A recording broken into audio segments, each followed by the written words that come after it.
Egunon, ea askar egin dugun, denak kafe hartzeko kinongo zereta. Udalak eta ikastetxeak koordinazio gunea horretarako Malores etorri zaigu, Hernanitik. Malores historialaria da, formazioz, baina beste historiatan aditu da. Batez ere, euskararen historiatan da salsatan sartu egon da. Urte luzetan Euskalduntz alfabetatze lanetan irakasle bezala itua, eta azken 18 urteotan Hernaniko udaletxeko euskara teknikaria da. Besterik gabe, Malores? Mila esker, Xabier. Eta egunon, saiatuko naiz benetan laburra egiten. Hasi baino lehenago, ni Hernaniko udaletxean nago, hango teknikaria naiz, euskara teknikaria, baina aurkeztu behar dudana Buruntzalde mailan koordinazioa nola lantzen dugun da. Orduan, nitaz aparte beste 5 udaletako teknikariak daude baita ere guztiz inplikatuta honetan, noski aparte ikastetxe guztietako irakasle HNT-ak edo zuzendariak edo nola nahi dezuen bezala. Nik ez dut hitz egingo ze egitasmo egiten ditugun. Azken batean uste dut egitasmoak nahiko berdintxoak diela leku batetik bestera eta entzun dugu desente egitasmoi buruz. Ni haituko naiz batipat nola egiten dugun koordinazioa, udal eta ikastetxen artekoa, eta enator lezioa ematea. Davidek aipatu du lezioa eman behar dutela nik Buruntzaldekoen izenean eta bat ere ez. Gure saiakera zein dan esatean ator, eta benetan xumea da eta sinplea da egiten nahi geana koordinazioaren ikuspuntu horretatik behintzat. Egia da baita ere, gu koordinazio honetan, eskualde mailan udalak bajundaneko 8-10 urteotan aigea modu bateratuan koordinatzen, eta modu bateratuan lana egiten euskara arloan. Eta handikara sortu zen baita ere eskualde mailan ja dagoeneko zegoen Ulibarri koordinazio maiorrekin gu ere koordinatzearena. Baina horrek ez du esan nahi, herritan, jundaneko 18 urteoetan ni behintzat udaletxera sartu nitzenetik ikastetxeak normalizatzaile agente importanteak dira herrietan, aspaldiatik. Eta gure udalean ere, bada ja 20 urte udaleko batzordetan eta parte hartzen dutena. Beraz, kontatzean noanare ez da erabat berria. Gehiago da eskualde bezala egituratu ginenetik, eskualde bezala nola lan egiten dugun, baina aspaldikoa da koordinazioa. Primeran.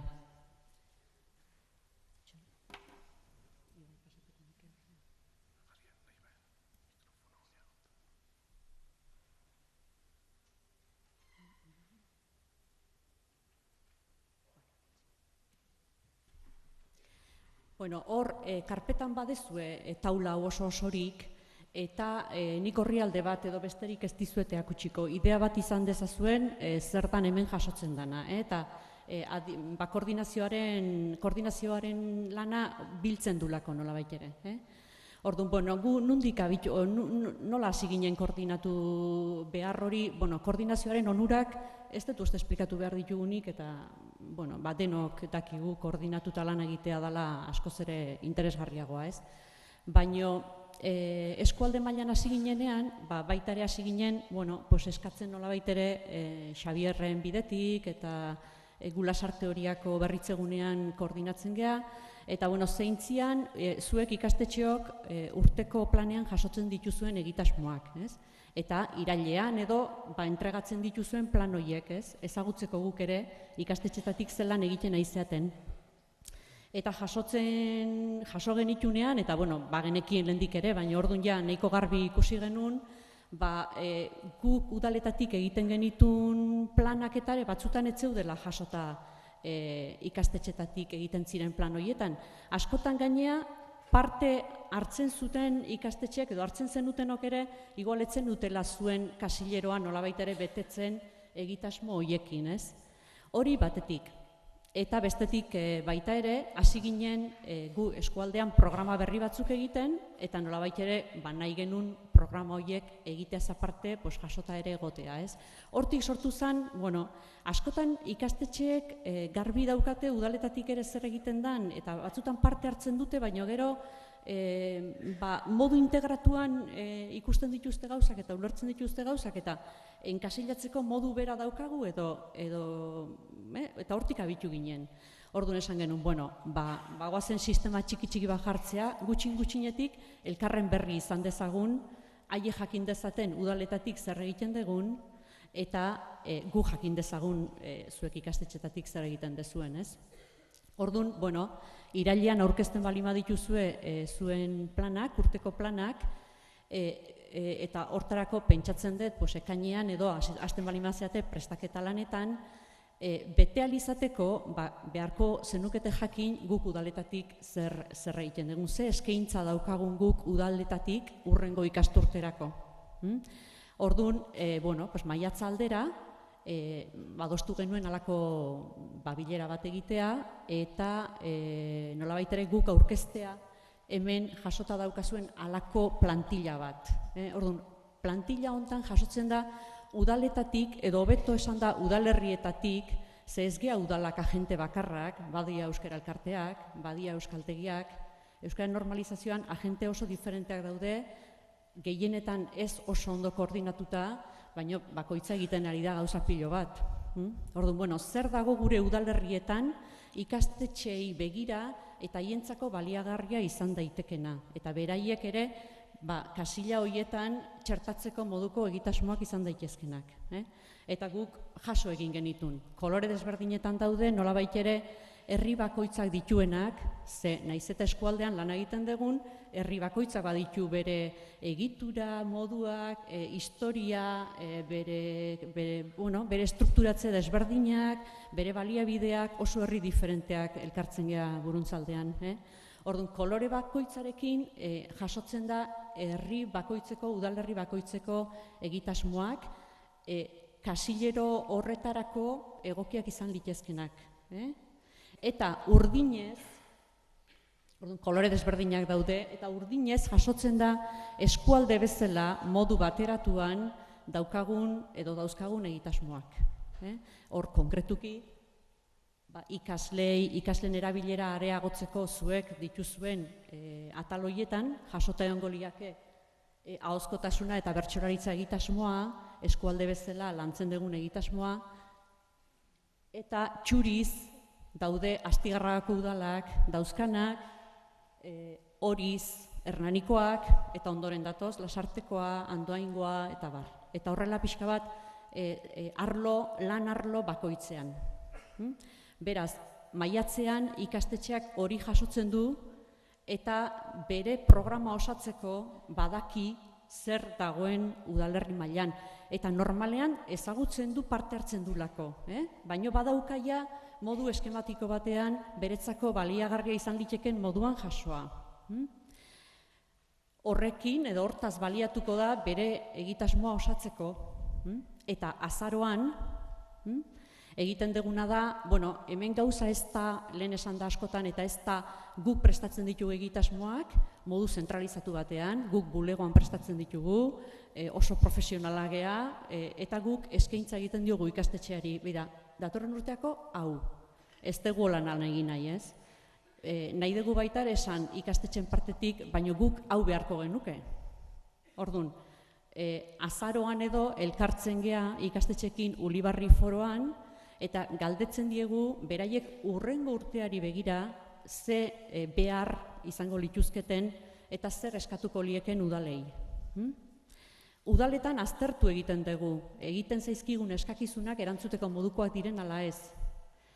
Eta eskualde bezala erantzun behar diegun ala herrika erantzun behar diogun. Ze badia programa batzuk eskualde bezala interesgarriak iruditzen zaizkigunak, baina badia beste batzuk espezifikoagoak, behar konkretuagoak, igual herritik erantzun behar zaienak. Beraz, azaroan jasotzen ditugu behar horiek, eta apiril aldera erantzuna ematen diegu esanez, hau eta hau bai, hau eta hau ez honegatik, eta hau zuen herriko teknikariak bideratuko du soilik, ez dugu eskualde mailan bideratuko, esate baterako. Beraz, apirilean badauka erantzun hori ikastetxeak, eta maiatzean jasota edukiko du eskema hontan, eta beraz, jakingo du udaletatik hurrengo urterako zer eskainiko dan. Bai, pixka bat, bi bilera dira, azaroko bilera eta apirileko bilera, eta nolabait ere sistema txiki bat jarrita elkarren berri izateko. Horreaino, elkarren berri izateko. Jasotzen dien programak oso era diferentetakoa dira. Hor badaukazu beste eskematxo batean, nik gutxi erabiliko dut pantalla, baina egiten ditugun interbentzioak oso gradu diferentetakoak dira, batzuk oso puntualak dira, adibide bat jartzearren, hitzaldi batzuk ikastetxetan SMS-etako mezuein inguruan. Ez dut eskatzen aparteko koordinaziorik, oso errez bideratzen diren egitasmoak dira. Badira beste egitasmo batzuk, potologoak direnak, eta bi bilera horiekin lantzen ez direnak. Eta horrek esan nahi du, nolabait ere, gai espezifiko horiekin edo integralago horiekin aparteko foroak antolatzen ditugula, nolabait ere Ulibarriren egitura hori erabiliz. 3 dira nagusiki aparteko foro horiek 3 gai jakin lantzeko. Bata da famili transmisioa, hau da, ikastetxen bidetik nola landu familia bidezko transmisioa, nolabait ere zuen gurasoen atalean sartuko litzakena, gure aldetik bada erronka handi xamar bat, egun hauetan asko hitz egin da hortaz ere, eta eskatzen duena aparteko lantalde bat esperimentatzeko batipat. Eta nola jokatu gai horren aurrean lantzeko. Beraz, urtean 3 jarraipen bilera edo egiten ditugu, parte hartzen duten ikastetxekin, gai horren garapena lantzeko eta ebaluatzeko eta aurrera egiteko. Hori da gai bat, aparteko foroa daukana, bestea da DBH ondorengo ikastetxekin egiten deguna batez ere lanbide heziketaren euskalduntzearen inguruan, eskaintza euskerazkoa izan dedin, eskaera ikaslena euskerazkoa izan dedin, eta praktikaldian euskeraz egiteko aukera izan dezaten, pixka bat 3 oinarri horiekin. Eta 3. da bertsolaritzarena eta ahozkotasuna ez da nahin konplejoa, nahiko egina datorkigulako bertsozale elkartetik, baina beti ere jarraipen bat eskatzen duena. Orduan, hola koordinatzen gea eskualden mailan, eta hola daukagu alkarren berri. Beste kontu bada, herri bakoitzean zer egiten dugun gero udal mailan, eta nahi gustatuko zitzaidan hemen hezkuntzako teknikaria egotea. Alde hortatik, Marcelina uste zala, hain zuzen ere guk nolabait liderazgoa euskeratik da markigulako. Baina gure udal barrutan baditugu gure zailtasunak, euskera komunikazio hizkuntza bezala hartuta, beste hainbat eta hainbat arlo jorratzen direnak ikastetxekin batera, nolabait ere modu integratu hortan eta modu bateratu hortan tratatzeko bai hizkuntzarena edo bai genero berdintasunaren ingurutik edo bai kohesio sozialaren ingurutik edo abar eta bar. Beraz guk problema handi xamarra ditugu alde hortatik udal barruetan ere. Baina bakoitzak egiten du bere modura. Herri bakoitzean bakoitzak egiten du bere modura. Batzuk euskara batzordetan, beste batzu dauzkate batzorde irikiagoak, gai diferenteak barnean dituztela, bakoitza bere modura egiten du. Eta bukatzeko, onurak eta enoa errepikatzea, baino zailtasunak baditu. Onurak gehiago zailtasun baino, bestelez ginakelakeo hemen egongo ez, baino zailtasun handienetako bada, segurasko foro asko, jende asko, desberdina, eta nola egiten dien transmisioiek ondo, ez? Bai eskola barruan, ze aipatu ditudan koordinazio guneak ez da bakarra, asko dira, batetik eskualde mailan eta gero herri mailakoak.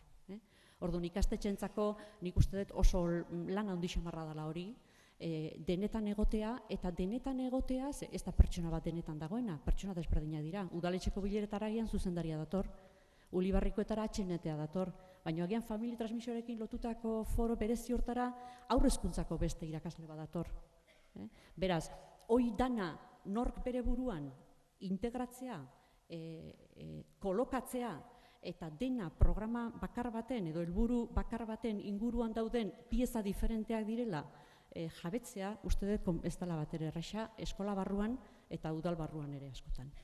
Orduan, horrek baditu bere zailtasunak, ez?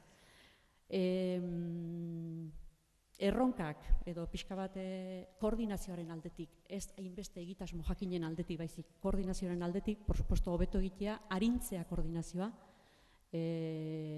nola ere bidean edo hasieran behar bada foro guzti horiek beharrezkoak dira, gerora pentsatzen dut gure helburua da autonomiarekin jokatzea, eskola bakoitzak autonomia izatea, lehenengo bideak planteatzen direnean nola ere bere egitea egitasmoak eta bere bidea egitea igual laguntza gutxiagorekin, ez laguntza baizik eta koordinazio gutxiagorekin, edo foro gutxiago, ez dakit hori nola, guk ez dakigu nola ingo dugun aurrera hemen. Eta erronka importantea da baita ere ez izatea kafea denontzat, kafe bera denontzat.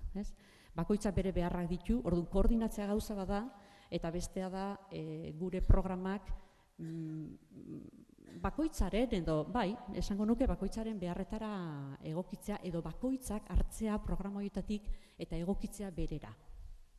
Eta bestea da ez izatea kontu gauza zentralista bat gure aldetik, udalen aldetik, eta ez da hau da programa eta hau egin behar dezue. Ez da gehiago elkarrekin lantzea programak eta iniziatiba bi aldetatik izatea, bi edo hiru edo, gero hor daude euskara elkarteak ere, lehen komentatu duguna, hor daude euskaltegiak ere. Eta foro horiek nik uste dut zabalagoak izan behar lukela oraindik ere, euskara, zerbitzua eta ikastetxeak baino, zabalagoak. Inoiz ere, esperientzia txikin bat izan genuen, justu etorkinen gaiaren inguruan, orain dela 4 bat urte dorrela, 3-4 urte, berritzegunean elkartu ginen ikastetxe eta euskara zerbitzuz gain beste eragile hainbat eragile eta zien gizarte laguntzaileak, euskaltegitako irakasleak, euskara elkarteetako ordezkariak, eskualde osokoak egun bateko jardunaldi baten inguruan. Hizkuntza zan gai zentrala, baina ikuspegi diferentetatik hartuta eta pixka bat koordinazio hori bilatu nahian. Famili transmisioa pentsatzen dut eskatuko duen gai bat izango dela baitare.